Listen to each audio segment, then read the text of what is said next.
today's meditation, let us reflect on Job chapter 31, verses 1 to 15.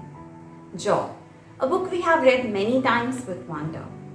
In the first chapter, we learn that Job's world completely changes because God allows Satan to test Job. We are frustrated with Job's situation because it's quite clear that he is a man of God. He is good and righteous. Aren't good actions supposed to be rewarded? Then why do we see Job being punished? We have so many questions, and at times when we read Job's book, we get so lost in Job's suffering that we miss out on many other aspects of his story, especially Job's response to his unusual situation. Coming to the passage, in Job 31, 1 to 15, we see Job deeply examining his life. He's seeking the reason behind the injustice that's befallen him. The cause of his misery is unknown to Job because all his life he has been God's willing servant, following his commandments.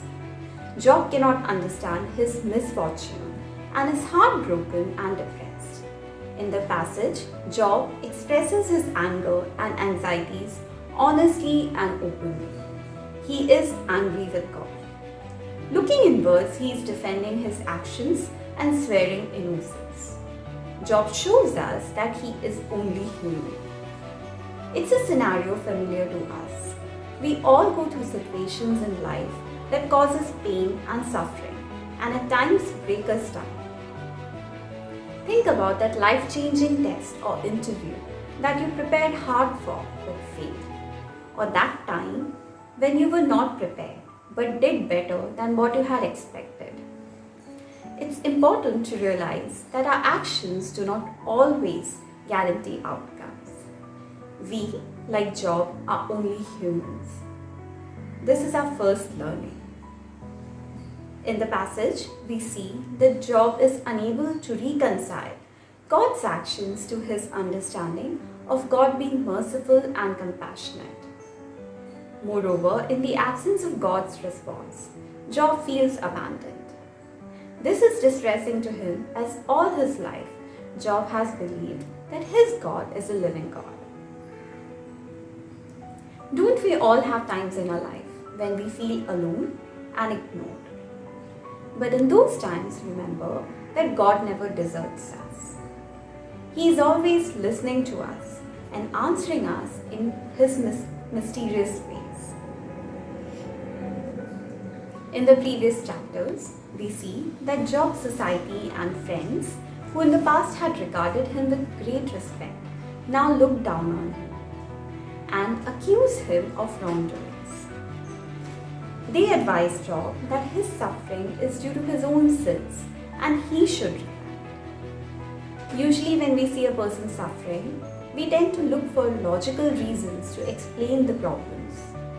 We also at times pass judgments and blame that person. This happened to Job. He was ambushed by the mocking and the accusations.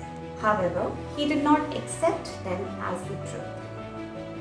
When people ridicule us, let us not settle into the deep pool of self-doubt and depression. Like Job, let's continue to be faithful in our actions. And if we are at fault, let's get our actions in order. At the same time, when we see someone else in trouble, let's not pass judgments. This is our second learning. Remember, God has a plan and we are only humans, unable to fully understand His mighty works. In the passage, we see Job responding to the accusations. He is angry and looking for answers, but there are two things that stand out clearly. One, Job holds himself accountable. His conscience is clear and he is very sure of his actions. Even in the middle of so much pain and suffering, he firmly believes that if he has sinned, he should be punished. Job also talks about virtue, compassion, and justice. He is unwilling to blame the world or take his suffering out on others, even though no one believes in his innocence. 2.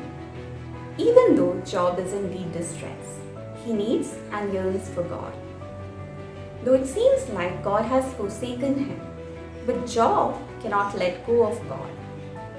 He is steadfast in his faith. Instead of moving away from God, Job spends his time imploring God day and night for an audience.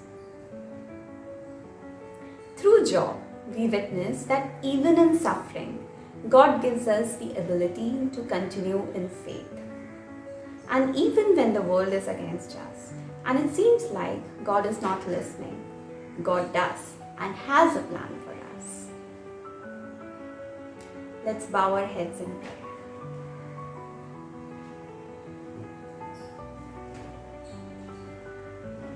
Almighty Lord, this Lent season, help us practice the steadfast faith that Job shows us. Amen.